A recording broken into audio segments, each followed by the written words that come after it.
اللہم بارک علی محمد وعلی آل محمد کما بارکت علی ابراہیم وعلی آل ابراہیم انک حمید مجید۔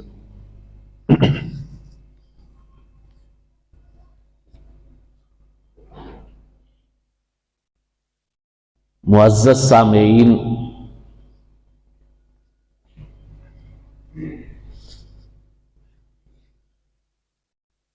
ماہ سرما اپنے جوبن پہ ہے، سردی اپنا خوب رنگ دکھا رہی ہے۔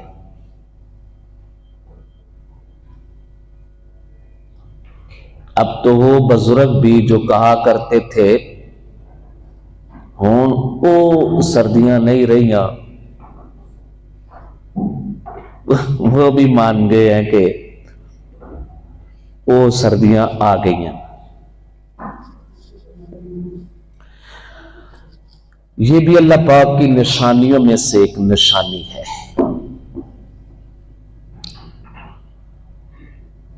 سخت ترین گرمیوں کا آنا،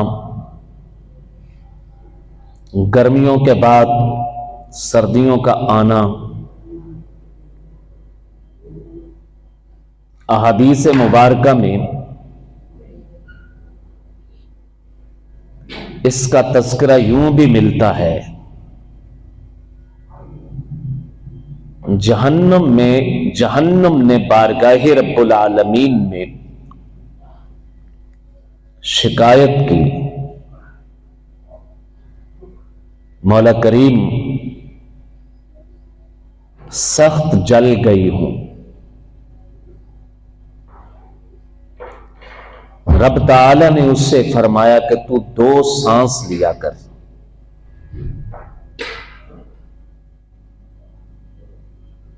جہنم نے 2 سانس لیے،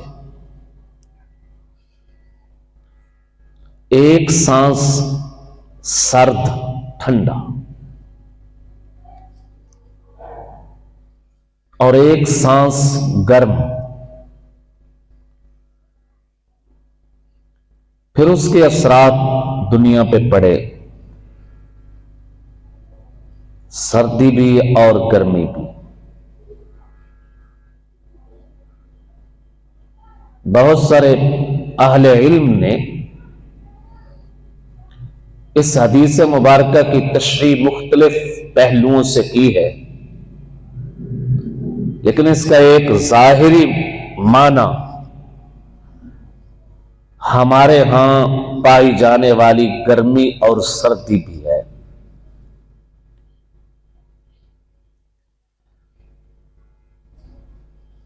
بہت سارے دوست، بہت سارے لوگ ان دنوں میں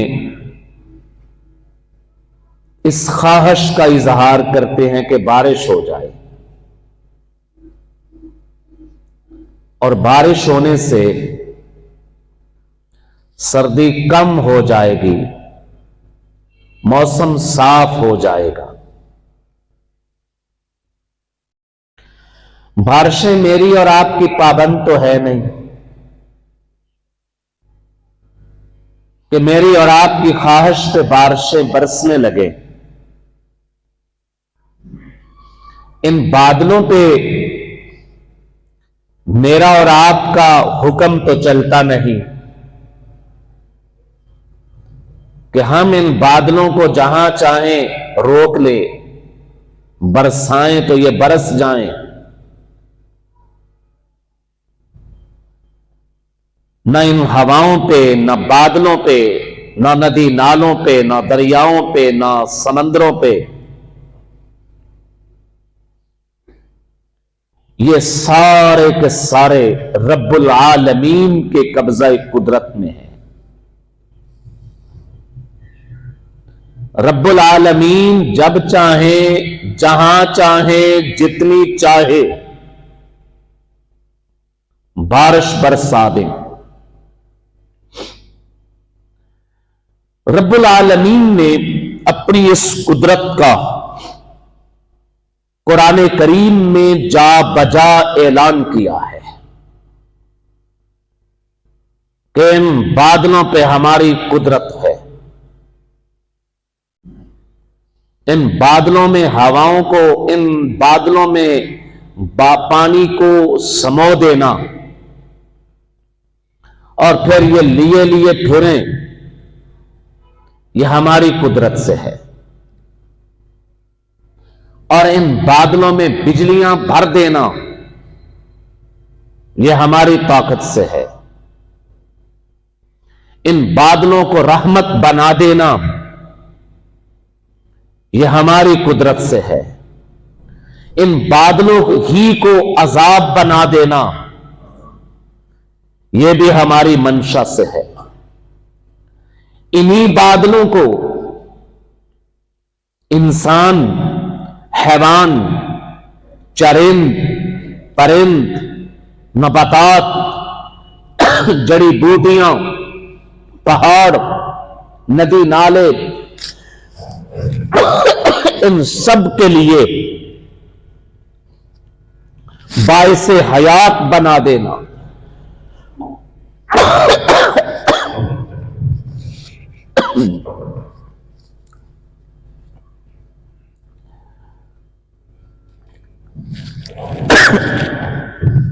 یہ بھی رب تعالی کی قدرت سے ہے۔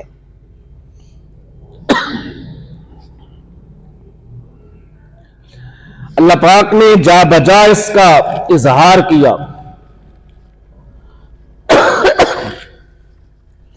ایک مقام پہ فرمایا وَأَنزَلْنَا مِنَ السَّمَاءِ مَاءً طَهُورًا،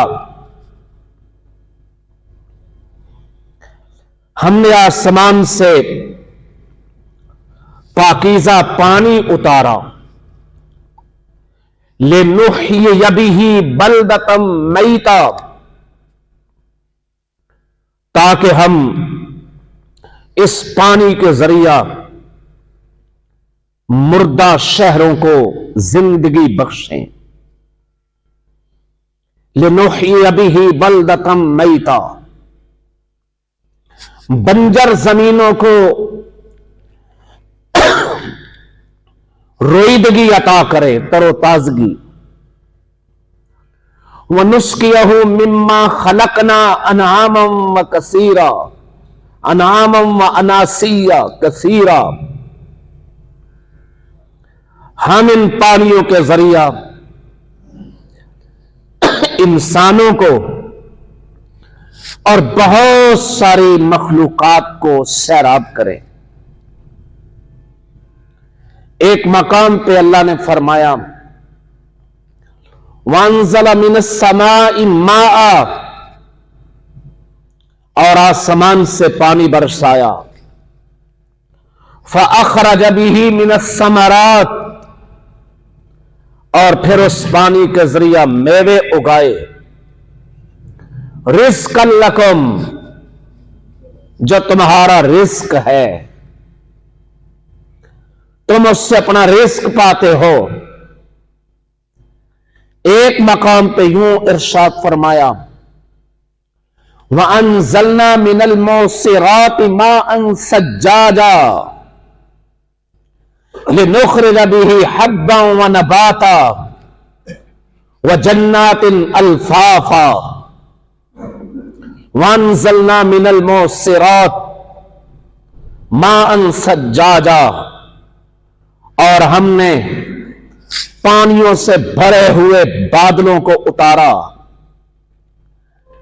من المعصرات ماء ثجاجا، موسلادھار بارشیں برسائیں، لنخرج به حبا ونباتا، تاکہ ہم ان کے ذریعہ اجناس اگائیں، ونباتا، اور جڑی بوٹیاں اگائیں، گھاس اگائیں، انسانوں کے غذا خوراک کو اگائیں، جانوروں کے لیے متاع لکم ولانعامکم، والارض بعد ذلك دحاها واخرج منها ماءها ومرعاها متاعا لكم ولانعامكم، تمہارے اور تمہارے چوپایوں کی ان میں حیات ہے۔ ایک مقام پہ رب العالمین نے فرمایا وَيُنَزِّلُ الْغَيْثَ مِن بَعْدِ مَا قَنَطُوا وَيَنشُرُ رَحْمَتَهُ وَهُوَ الْوَلِيُّ الْحَمِيدُ،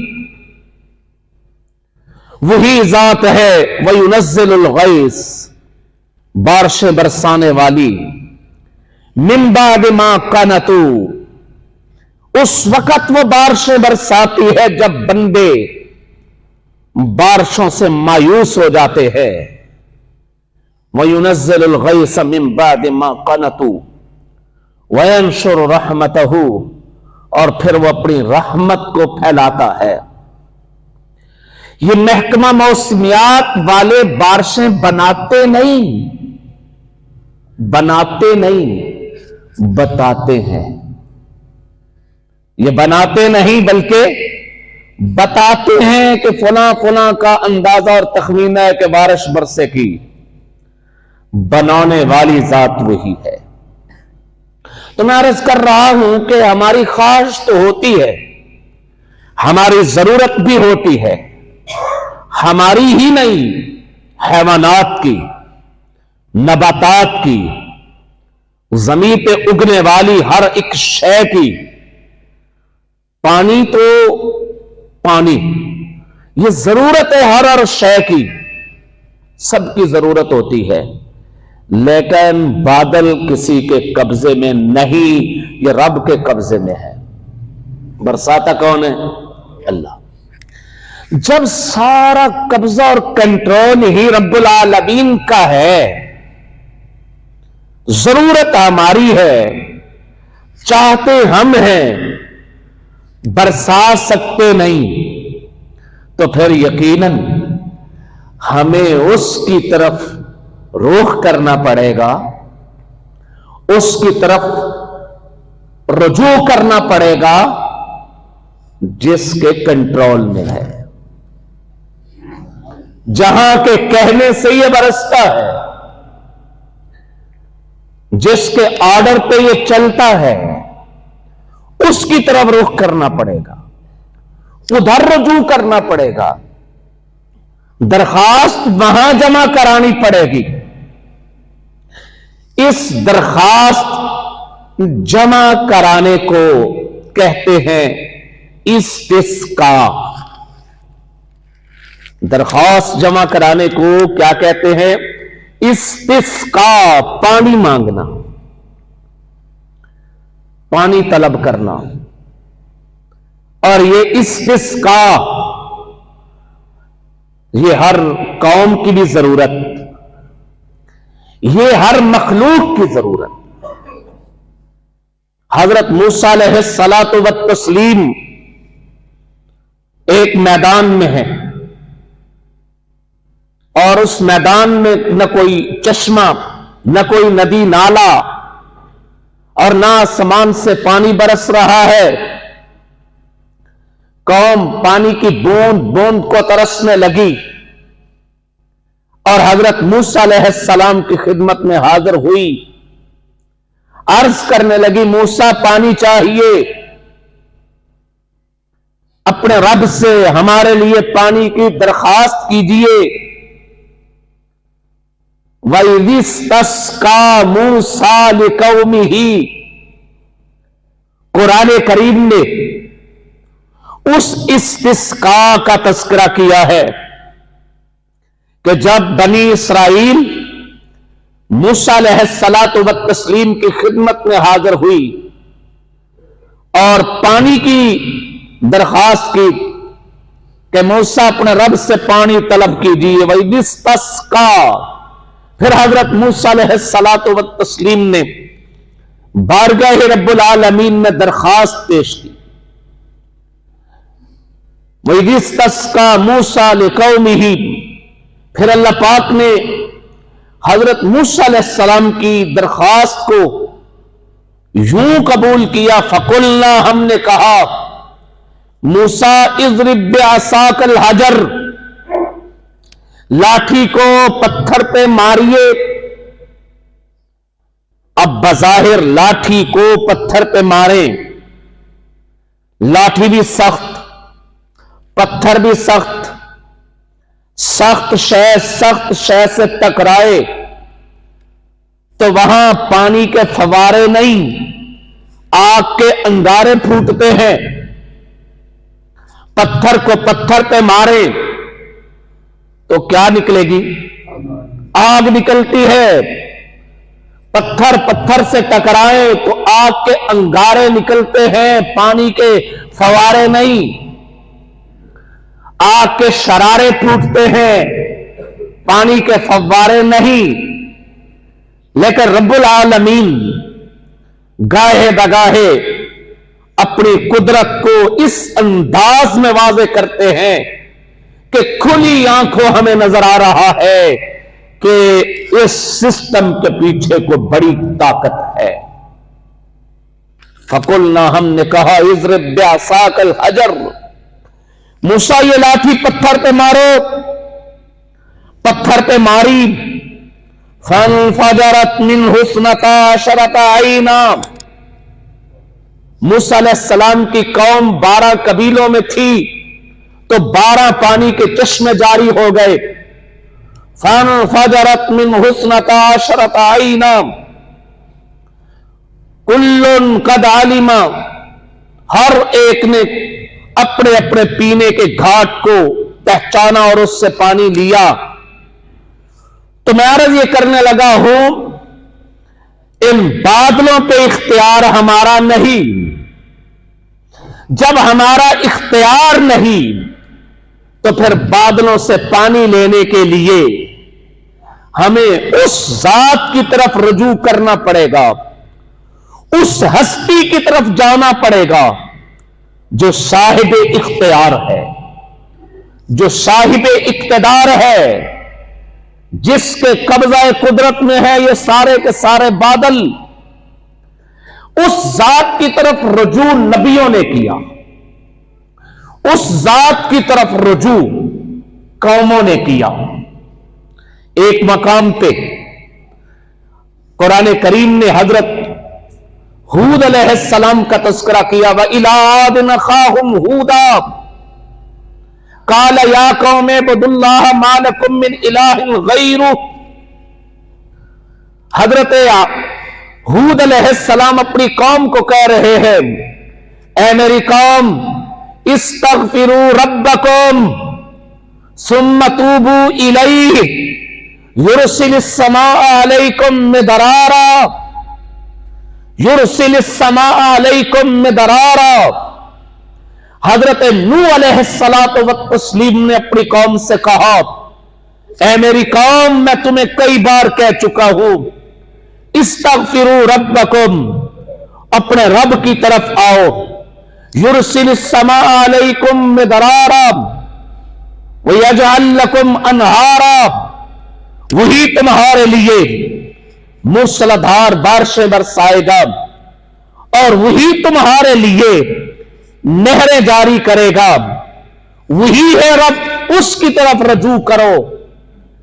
حضور نبی کریم صلی اللہ علیہ وآلہ وسلم نے فرمایا، صاحب مشکات نے مشکات شریف میں روایت نقل کی